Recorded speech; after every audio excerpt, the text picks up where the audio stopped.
Assalamualaikum warahmatullahi wabarakatuh. Saya, Lutfia Indar Fitrianti, akan memaparkan hasil kerja saya dalam mata kuliah Filosofi Pendidikan Indonesia, topik 1, koneksi antar materi. Siapa saya sebagai seorang guru?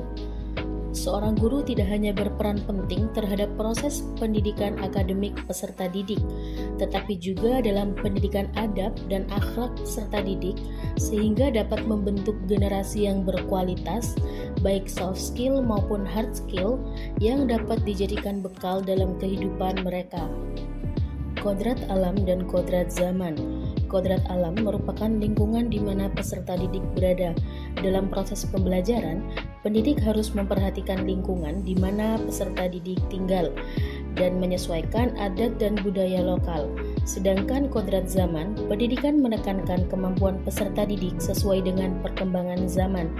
Pendidik harus mampu menyesuaikan diri dengan perkembangan ilmu pengetahuan dan teknologi, sehingga dapat menuntun peserta didik sesuai dengan kodrat zaman, dengan tetap memperhatikan adat dan budaya yang berlaku di masyarakat. Perjalanan pendidikan di Indonesia dimulai dari zaman pengaruh Hindu-Buddha. Pada abad ke-5, Hinduisme dan Buddhisme merupakan dua agama yang berbeda. Namun, di Indonesia keduanya memiliki kecenderungan sinkretisme atau agama-agama yang memiliki tujuan yang sama, yaitu moksa atau kebebasan.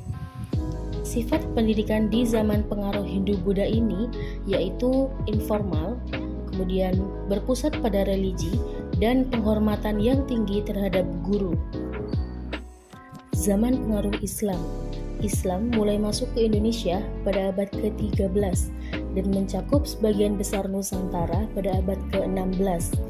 Perkembangan pendidikan Islam di Indonesia sejalan dengan perkembangan penyebaran Islam di Nusantara. Pengaruh Islam dalam bidang pendidikan adalah berkembangnya pondok pesantren. Pondok pesantren merupakan lembaga pendidikan Islam yang menyelenggarakan kegiatan pembelajaran agama Islam bagi santri yang tinggal atau bermukim bersama-sama dalam satu lokasi. Zaman pengaruh Nasrani. Pengaruh Kristen berasal dari Belanda yang datang pertama kali pada tahun 1596 di bawah pimpinan Cornelis de Houtman.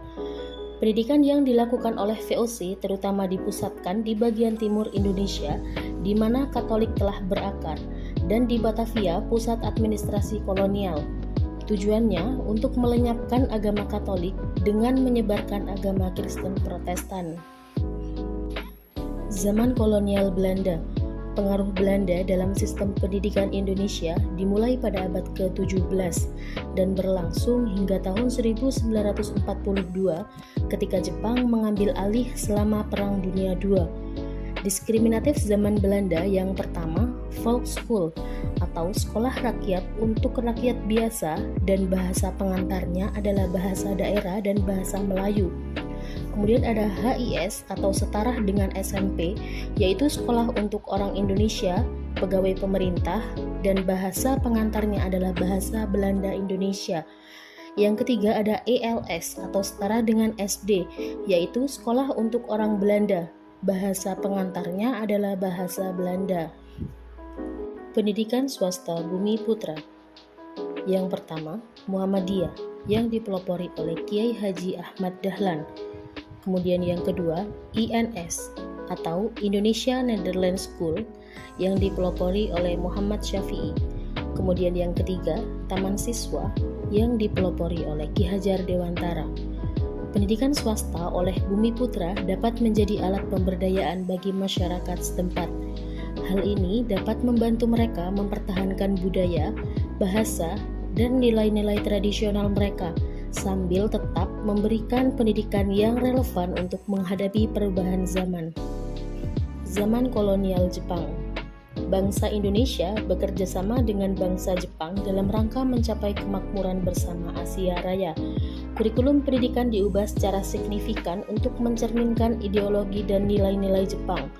Fokusnya adalah pada patriotisme, pengembangan fisik, dan pendidikan teknis. Banyak mata pelajaran yang ditekankan adalah yang dapat mendukung kepentingan militer Jepang. Zaman kemerdekaan awal. Pemerintah Indonesia pada awal kemerdekaan mulai merumuskan kebijakan pendidikan yang mencerminkan semangat nasionalisme dan patriotisme. Pendidikan diarahkan untuk menciptakan warga negara yang berpendidikan, memiliki kesadaran nasional, dan siap berkontribusi pada pembangunan negara. Dasar pendidikan pada awal zaman kemerdekaan adalah Pancasila. Zaman Orde Lama, pemerintah memiliki kendali yang sangat kuat atas sistem pendidikan. Semua aspek pendidikan, mulai dari kurikulum hingga pengangkatan guru, diatur secara ketat oleh pemerintah. Jenis-jenis persekolahan pada zaman Orde Lama, yang pertama, sekolah taman kanak-kanak, kemudian sekolah dasar, sekolah menengah pertama, sekolah menengah atas, dan universitas. Zaman Orde Baru, pendidikan di masa Orde Baru ditarik kuat oleh ideologi Pancasila dan konsep kepancasilaan. Pemerintah mengambil langkah-langkah untuk mempromosikan nilai-nilai Pancasila dalam kurikulum dan pendidikan nasional. Sistem persekolahan dalam zaman Orde Baru yaitu pendidikan dasar mencakup SD dan SLTP, pendidikan menengah mencakup SMU dan SMK, pendidikan tinggi mencakup program pendidikan akademik dan program pendidikan profesional. Zaman Reformasi. Reformasi diikuti dengan upaya untuk meningkatkan akses pendidikan. Program-program beasiswa dan bantuan keuangan diperkenalkan untuk membantu peserta didik dari keluarga kurang mampu untuk mendapatkan pendidikan yang lebih tinggi. Reformasi menekankan pelatihan dan pemberdayaan guru. Program pelatihan dan pengembangan profesional diperkenalkan untuk meningkatkan kualitas pendidikan di seluruh tingkatan.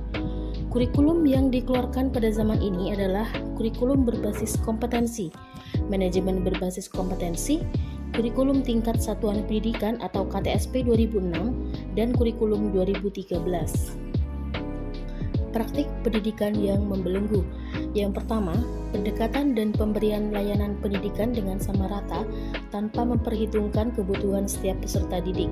Yang kedua, kurikulum yang berubah-ubah sehingga membutuhkan waktu penyesuaian baik dari pendidik maupun peserta didik.